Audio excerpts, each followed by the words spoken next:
ડીસાના કુપડ ગામે ગ્રામ્ય સંસ્કૃતિની ઝાંખી કરાવતો ભાતીગળ લોકમેળો ભરાયો। મેળામાં હકડેઠઠ જન્મેન્દ્રની ઉમટી પડતા નાનકડા ગામમાં માઈ ભક્તોનું કીડિયારું ઉભરાયું। બનાસકાંઠા જિલ્લાના વેપારી મથક ડીસાથી 5 કિલોમીટરના અંતરે આવેલા કુપડ ગામમાં આવેલ શીતળા માતાજીનો સ્થાનક પંથકમાં અનેરું મહત્વ ધરાવે છે।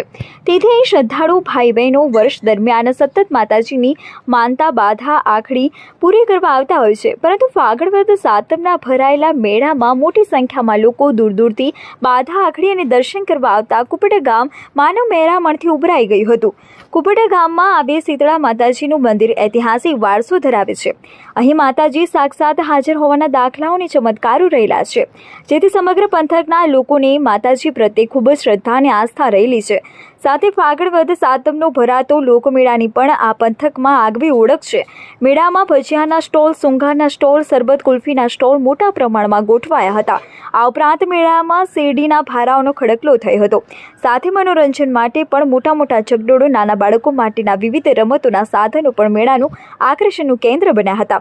આ ઉપરાંત મેળામાં માતાજીની ફૂલ પાંખડી, શ્રીફળ અને પ્રસાદ વેચનારાઓની પણ સંખ્યા ખૂબ જ મોટા પ્રમાણમાં જોવા મળી હતી। ત્યારે મેળાને મહાલવા ઉમટી પડેલા લોકોએ મેળામાં વિવિધ સ્ટોલો પરથી ચીજવસ્તુઓની લાખો રૂપિયાની ખરીદી થઈ હતી। કુપડ ગામે ભરાયેલા ભાતીગળ લોકમેળામાં મોટી સંખ્યામાં લોકો ઉમટી પડ્યા હતા, જેને ધ્યાનમાં લઈ સ્થાનિક ગ્રામ પંચાયત, માતાજીના સેવકો અને ગ્રામજનો અને યુવક મંડળ દ્વારા ખૂબ જ સારી વ્યવસ્થા ગોઠવી હતી।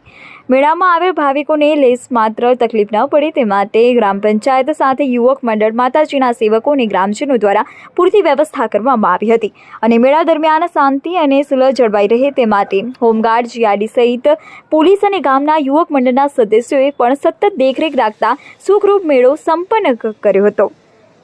શીતળા માતાજી પ્રત્યેની અપાર શ્રદ્ધા અને આસ્થાને લઈ સમગ્ર આજુબાજુના ગામના લોકો તેમના બાળકોમાં ઓરી અછબડા જેવા રોગોના રક્ષણ સામે માતાજીની માનતા રાખતા હોય છે।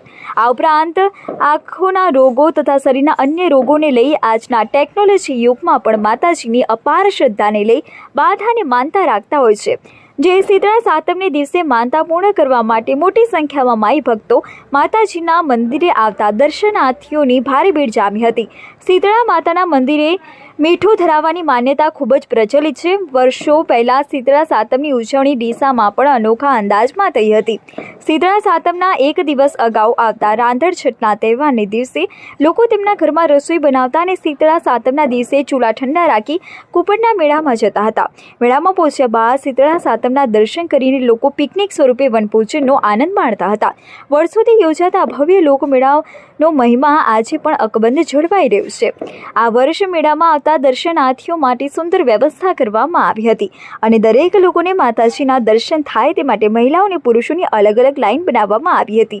આ ઉપરાંત શ્રીફળ તથા માતાજીનો પ્રસાદ ધરાવવા સહિતની ખૂબ જ સારી વ્યવસ્થા હોવાના કારણે લોકોએ મંદિર પરિસરમાં ખૂબ જ શાંતિપૂર્ણ માહોલમાં જળવાઈ રહ્યો હતો। મંદિરને ફૂલોથી શણગારવામાં આવ્યું હતું।